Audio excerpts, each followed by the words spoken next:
What? First ever virtual anomaly via Discord. That's right, I said it. First ever virtual anomaly via Discord. So I hope you read Luke chapter 8 this week. And let's not forget, it's your boy, Yo Mama.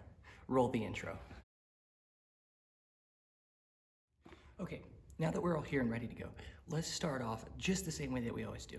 Let's summarize Luke chapter 8. So to begin with, we have in verses 1 through 3, we see the women who are following Jesus, which is obviously something that's very neat because in that time frame, women weren't very well respected, but Jesus allowed them to be people who followed him.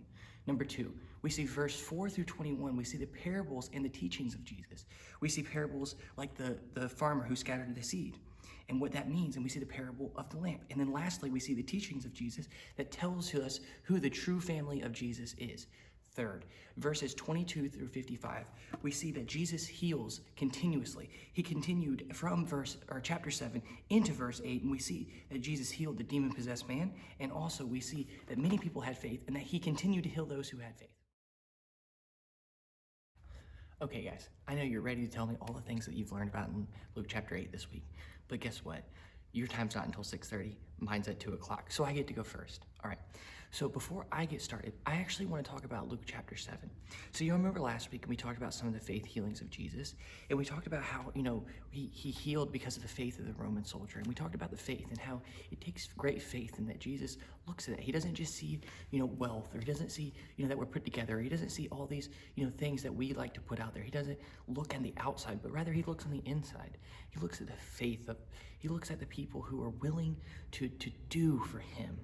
And then we looked at the widow and how Jesus raised the widow's son. And we look back and we see, how Jesus was doing this to show people like, hey, it's about having the faith. And not only just about having the faith, but having faith in him and who he was and how he came to show that he was Jesus. He was the Son of God. He was this guy that had been talked about in the Old Testament. Now, fast forward to Luke chapter 8, obviously, because that's what we're talking about this week. But Jesus picks up right where he left off. We see, throughout the summary that Jesus was doing the same thing. He was doing what? He was teaching and he was doing miracles. Same thing that we saw in chapter 7. Jesus was doing miracles and he was teaching people about why he was doing it. He was doing that through the parables. Jesus was giving people stories to illuminate what was happening. He was saying, hey guys, you remember that thing called the Old Testament? You probably memorized it, but do you remember that thing called the Old Testament? Yeah, that's about me, and I'm here to show you what it's about.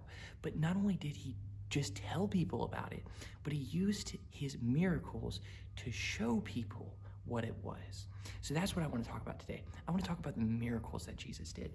So we see in this chapter, we see a couple of miracles. We see that Jesus calmed the storm, number 1.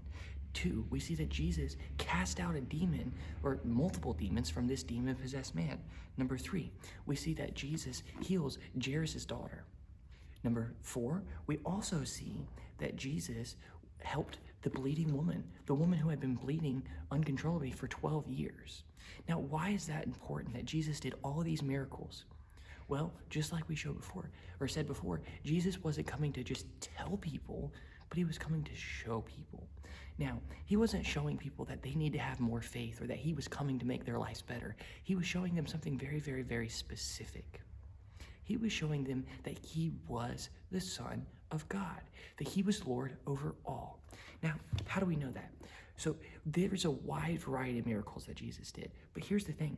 Jesus didn't calm the storm so that the disciples would be, happy and that they can sleep on the boat when they went across. But he was showing the disciples, hey guys, guess what? I control the weather. I control the storms. The storms doesn't have, any value, or it doesn't hold, it doesn't hold you control to what it is. I do. I hold it I control it. I hold it to and tell it what to do. Secondly, we see with Jesus and the demon-possessed man, Jesus doesn't come up and say, hey, demon, can I ask you a question? What's your name? No, look at verse 30. It says Jesus demanded, what is your name? And that's very, very interesting. Jesus, like we said, doesn't ask the question, he demands the question. And here's the thing, the demons respond in a bunch of different ways. They start begging Jesus. They tell him that they know of his greatness. They know what he has capabilities of doing. And they ask him, they beg him, please don't send us to the bottomless pit. Let us go into the big herd of pigs over there. Why? Because Jesus was the Lord over the demons. He wasn't just healing this man just so that his life could be better, but he was establishing the fact that he was God. He was the Lord over the demons. He had credibility. He was the person that everything in the Old Testament was pointing to. So it wasn't just this guy that was coming up and saying, oh, look at me. I want to be important. I want to be special. But no, he had the credibility. And then we see that continuously with the healings that he does. He has the power to heal the sick. He has the power to, even by just touching his garment, to take care of things that doctors couldn't do for multiple years. And that's what this section or this series of healings is really about. It's not just to show us that, like Joel Osteen is saying that, oh, we have to have our best life now because that's what Jesus is all about. No, that's not true. It's more than that. Now, does Jesus give us things that we don't deserve? Absolutely. My life is so much better than I deserve. But it's not about having a great life. It's about knowing that our God is strong. Our God is powerful. Our God is God. He's not some guy that just made up the fact that he could do all these things and never proved it. No, there is proof. All right, guys, so obviously this video is coming out at 2 p.m. today, and we're not talking about all this stuff until 6 p.m. tonight, or 6:30 p.m. tonight.